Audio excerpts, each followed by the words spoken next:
4 is not just one of the best Uncharted games ever made, it is also, without a doubt, one of the best games of all time. More than 37 million people have had the pleasure to play Uncharted 4, and it sits as the second most sold PlayStation exclusive of all time. These are a few examples that show how loved Uncharted is by the gaming community and industry, and even 5 years later, this game is still considered to be one of the best ever. Uncharted 4 is a true example that no matter how much time passes, no one will forget the experience they had with this game, and I guess we have to thank Naughty Dog for basically pouring their hearts out for this project. So what we're going to do in this video is we're going to remember what made Uncharted 4 a true masterpiece in the eyes of many, and see how this 5-year-old game still holds up to today's standards.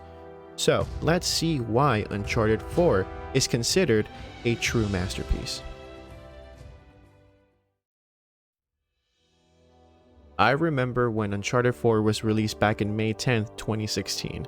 I was finishing my first year of college and was almost a broke college student like basically any other college student. I had a PS4, but I decided to just quit gaming to focus on college and work, so I just gave it away to my little brother before leaving for college. Also, my love for gaming kind of decreased during the first 3 years of the PlayStation 4 cycle and after I played The Last of Us back in 2013, because no game after that was even remotely close to giving me the same or at least half of the immersion I had with that game. Then, out of nowhere, YouTube started to spam me with Uncharted 4 reviews and gameplay videos after seeing those reviews, and the $500 I had in my savings account went bye-bye. I bought a PlayStation 4 Slim and Uncharted 4 after I was done with my finals, and the rest is history. Playing this game for the first time was truly an unforgettable experience. I remember being so blown away by the graphics and seeing Nathan Drake's face for the first time with improved graphics and the facial animations looking so realistic. I just couldn't believe what I was seeing with my own eyes, and by the intro alone of Uncharted 4, I was completely hooked. Then, the game makes us play as a younger Nate, and seeing the attention to detail and how realistic the inside and outside of the Catholic school looked was honestly insane at the time, and for the first time in 3 years, I was getting immersed playing a video game. The gunplay felt so responsive and fluid, and moving around shooting enemies was sublime. What made it feel even more immersive and fun in my opinion was the ability to finally go prone to enemies if you hit well, and that hook thingy revolutionized the way to play Uncharted. Those little details and changes of gameplay gave us diverse ways to play this game, which took away the sense of gameplay repetition. The music composed by Henry Jackman is another reason that made this game come from a good game all the way to a masterpiece. There is no denying that the soundtrack of Uncharted 4 blended perfectly with this unforgettable story. The cinematic action pieces of this game were the best it's ever been, and the music made it feel as epic as it was. The music also made the slow and intimate moments between Nathan and his brother Sam, or Nathan and his wife Elena, feel more impactful and felt more closer to home than the previous Uncharted games have ever managed to do. This was truly an incredible achievement, and is one of the reasons I was so immersed while I was playing Uncharted 4. I finally felt as immersed as when I played The Last of Us for the first time, and in a way, Uncharted 4 revived my love for gaming. And to be honest with you guys, the story also had a major part in doing that as well. If we compare the story of Uncharted 4 to Uncharted 1, 2, or 3, we can see that Uncharted 4 took a different direction with their story and focused more on the characters of Uncharted, instead of focusing on just the treasure hunts and the plot. Uncharted was more known back in the day as a cinematic story-based game that provided the most memorable set action pieces in video games with the best graphics available at the time, but the story was never ever taken seriously, because it was just mostly great action fun, but barely had any character development in those games. Characters like Elena, Nate, Sully, for example, were entertaining characters, but that's it. At least for me, that's how it feels now, because Uncharted 4 completely changed the focus from fun plot to more intimate moments that dove more into their humanity, while not sacrificing the pacing of the game. And you can see this when you start Uncharted 4 for the first time, when it takes a slower approach in the beginning, building up our characters like Sam, Rafe, and Nate, and setting the tone for what is to come. We see a higher focus on Nathan, who years after the events of Uncharted 3 is now married to Elena, working a more normal job compared to his somewhat illegal adventures, now living by the book. We see Elena still as a reporter, but not to the degree it was back in Uncharted 1, 2, or 3, where she would travel around the world and in a way even risk her life for a scoop. You can see how this lifestyle, even though it's very comfortable for them, it's just not for them. While Elena is speaking about her report to Nate over dinner, you can see how Nate slowly but surely focuses on a painting that reminds him of the adventures that he was having when he was a kid or when he was younger, looking for lost treasure or lost cities. That scene perfectly encapsulated Nathan's personality in a way we've never seen before. When Nate lies to Elena that he's going to take the Malaysian job so that he can instead go and help his brother Sam continue to look for Avery's treasure, you can see Nate being incredibly resistant and actually a little bit guilty of the idea of doing this. But slowly but surely, he regains that thirst for adventure again. The more he fights the Shoreline Army and digs deeper into finding Avery's treasure, the more alive Nathan is becoming. You see that this is what Nate was born to do. He feels at home by doing this, and this is where he belongs. And Naughty Dog perfectly encapsulated this by giving us slowly who Nathan truly is in the inside. The smile and emotion on his face when he enters the motel with Sam and Sully, feeling like they're closer to the treasure than ever before, is clear proof that, of course, this is what Nathan was always supposed to do. This is what he loves to do. But at the same time, he's completely forgetting about his guilt and him lying to Elena. And even though he overcame that, boom, he bumps into Elena in the motel, who didn't buy Nathan's lie and tracked him down ever since. And you can see that in this scene, the tension between these two is pure perfection. And if we analyze a little bit more what's happening in this scene, we actually see that, look, the normal life they were living, it was not for Nathan, it was not for Elena.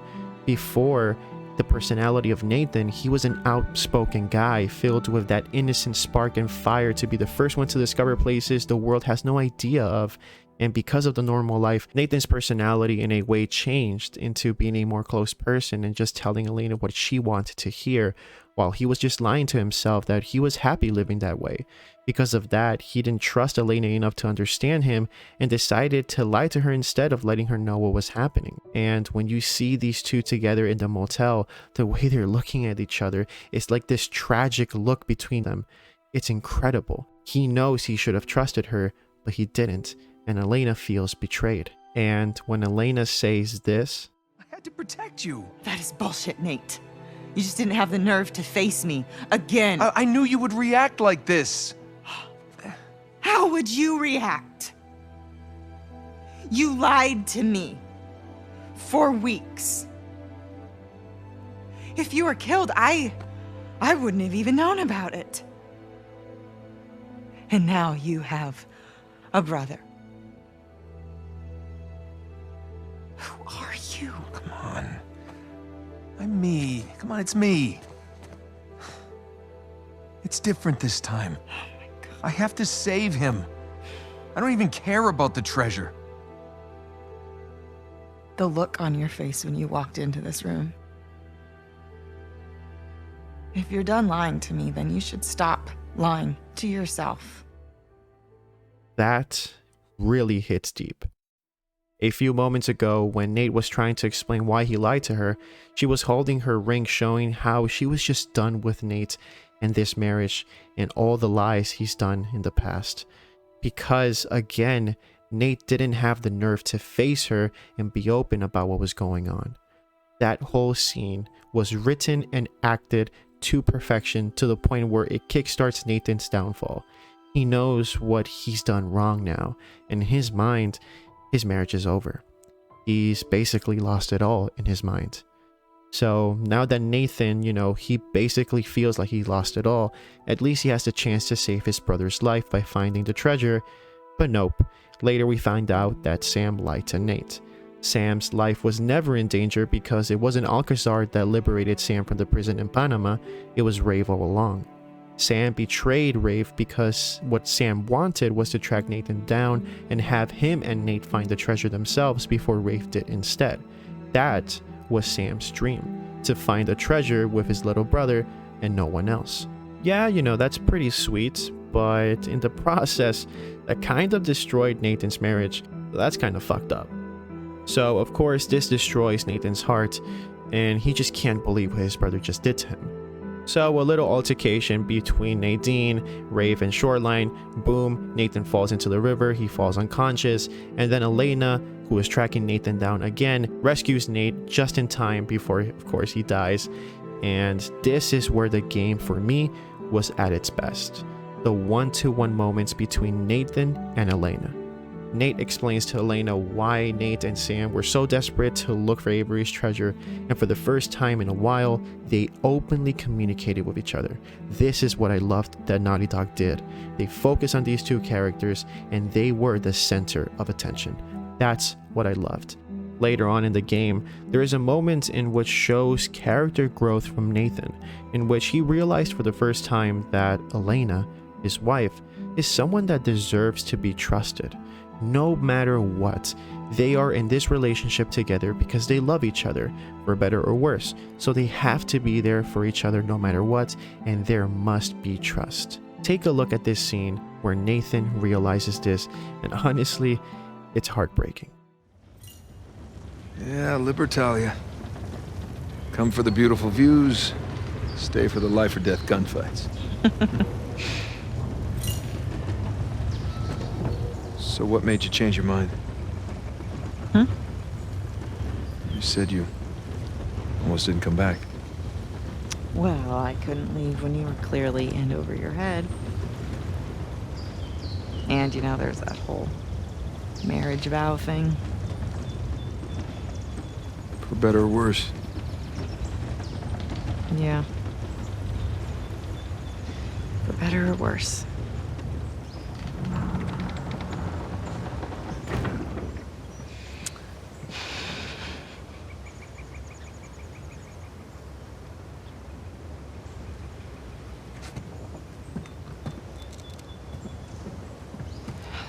Here, give me a hand with this. All right. Okay.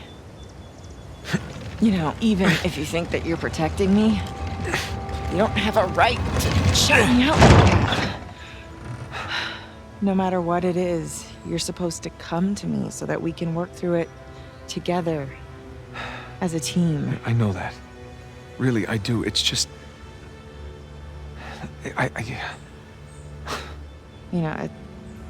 We should stay focused. There'll be time for this later.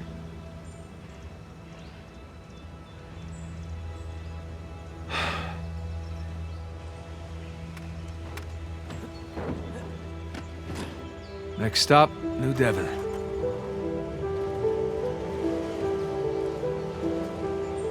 Because now both Nathan and Elena are happier and are a little bit more open with each other, the game makes us experience a subtle yet special moment in which both Elena and Nate realized for the first time that these adventures and the hunger to discover is what they're meant to do with their lives, and is what brought them together in the first place.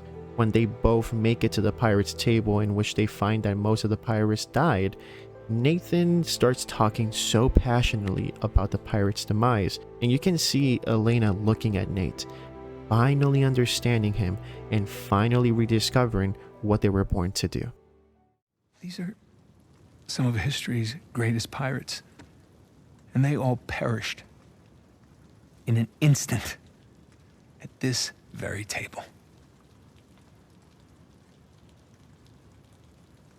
It's incredible. Yeah. I'm sorry. I'm sorry. It's okay.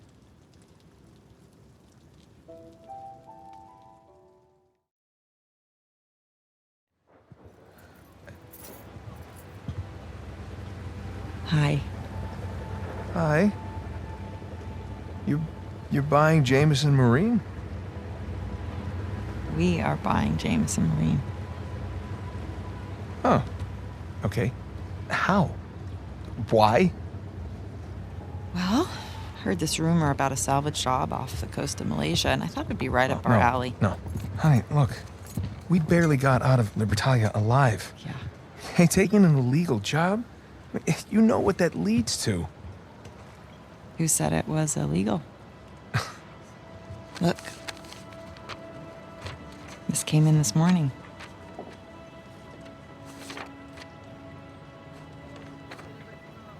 Is this legit? Yeah. Some of my old contacts out there, they work their magic with the Malaysian permit office. It was great. I didn't even have to bribe anyone. Well, that's good because I don't know how we could possibly even afford to do this. Here. Hold out your hand. What? Hold out your hand. Come on.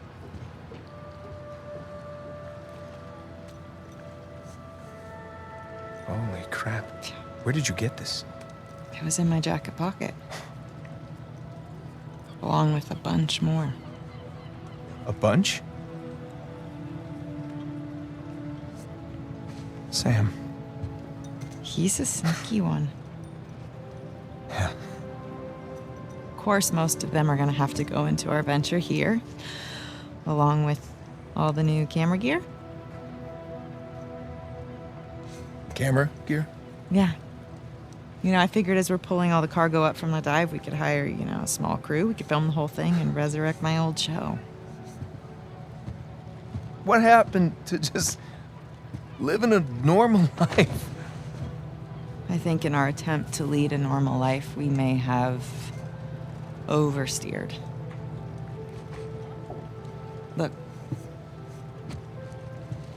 when I was on that island, I missed the adventure.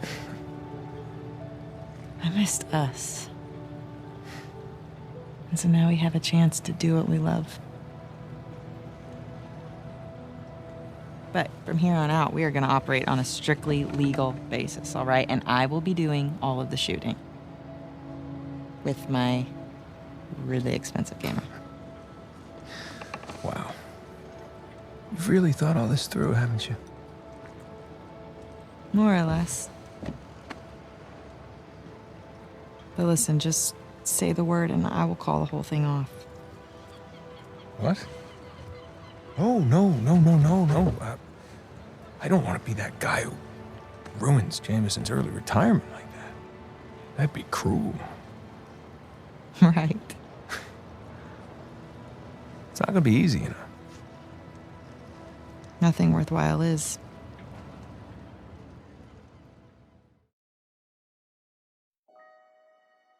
These scenes are what make Uncharted 4 go up from a good game to a memorable masterpiece.